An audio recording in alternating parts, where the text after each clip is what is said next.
Outro exemplo disso são R$18 de aumento para os professores. Vejam só, quem me deu esses R$18 de aumento faz parte da minha ideologia. Então eu não vou à rede social criticar, eu passo a ideia de que está tudo bem. Se você é um extremista político, religioso, fanático por alguma coisa, eu adiantando, esse vídeo aqui não é para você. Não adianta, eu vou falar e você não vai entender. Então, não precisa assistir esse vídeo.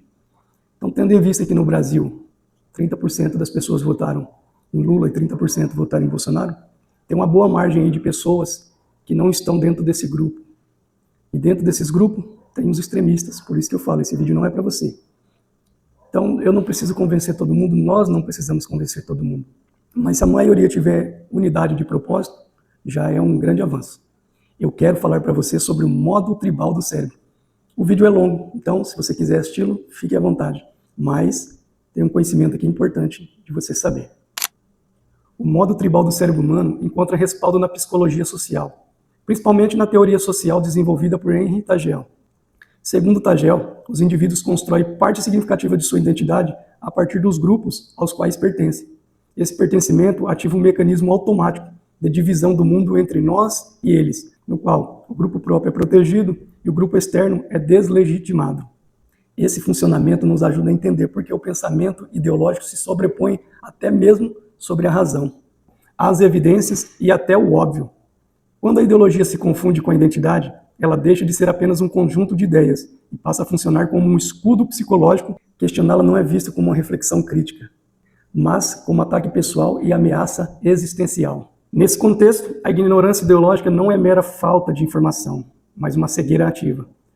O indivíduo passa a defender o contrário do que seus próprios olhos veem e sua razão poderia concluir.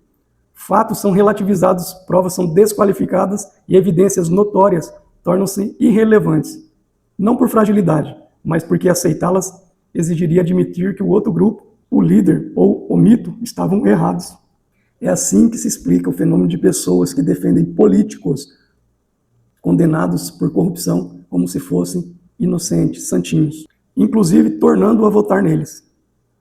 A condenação deixa de ser um dado objetivo e passa a ser interpretada como perseguição, conspiração ou injustiça do outro lado. O político deixa de ser um agente público e passa a ser um símbolo tribal, que precisa ser protegido a qualquer custo. O mesmo mecanismo se manifesta de forma ainda mais grave quando envolve lideranças religiosas. Há casos em que um líder religioso que abusou de crianças, mesmo diante de provas contundentes, continua sendo tratado como santo ou ungido por seu grupo.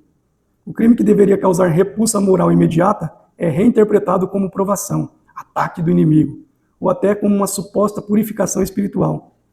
A vítima é ignorada, afastada do discurso, enquanto o agressor é blindado pela fé tribalizada. Esse tipo de racionalização extrema mostra até onde o modo tribal pode levar. O grupo não apenas nega o crime, mas inverte valores morais, transformando o mal em bem e a violência em virtude. Tudo para preservar o mito que sustenta sua identidade coletiva. O mesmo processo leva o ideólogo radical a negar a matemática, a genética, a ciência e a realidade objetiva, sempre que elas contrariem a narrativa do grupo. Dados passam a ser manipulados, fatos viram opiniões e o óbvio se torna discutível.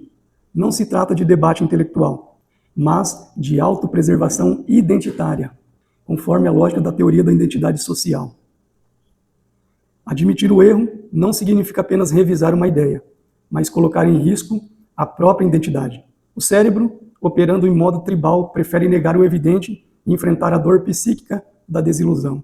A verdade deixa de ser aquilo que corresponde à realidade e passa a ser aquilo que protege o grupo. Por isso, o pensamento ideológico extremo não é apenas irracional, ele é antirracional. Ele não busca compreender o mundo, mas preservá-lo emocionalmente. Não busca a verdade, mas segurança psicológica.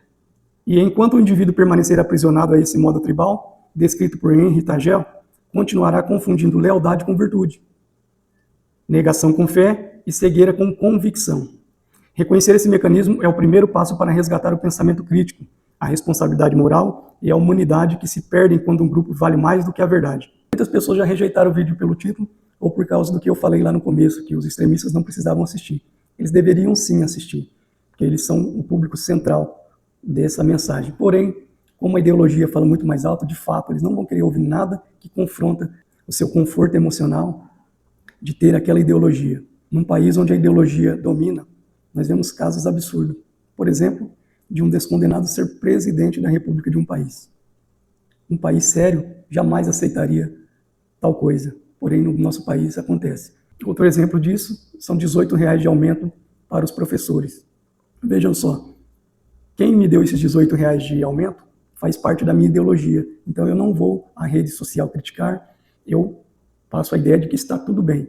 Mas se o contrário fosse, se outro presidente que não estivesse alinhado com a minha ideologia tivesse dado somente R$18 de aumento, com certeza greves, panelaço, manifestações estariam acontecendo. Mas, como eu disse, esse presidente faz parte da minha ideologia, então, bico fechado. Esse é o problema da ideologia. Ela transforma as coisas certas em erradas e as erradas em certas. Defender um ditador que está oprimindo o seu povo, basta eu levantar, por exemplo, a ideia de que o outro país, o país mais rico do mundo, só está querendo o petróleo daquele país miserável. Dessa forma, eu uso uma maquiagem para defender a minha ideologia. Não, ele está querendo o petróleo do outro país, quando na verdade ele está querendo libertar aquele povo que está oprimido por um governo tirano e que escondeu até os comprovantes da última eleição. Vejam só como a ideologia ela é maquiavélica, como a ideologia cega pessoas. Lógico que um vídeo desse é inútil para uma pessoa que está presa dentro do mundo e dentro da sua ideologia. Ideologia é uma cegueira intelectual. E para essa, a cura é o conhecimento.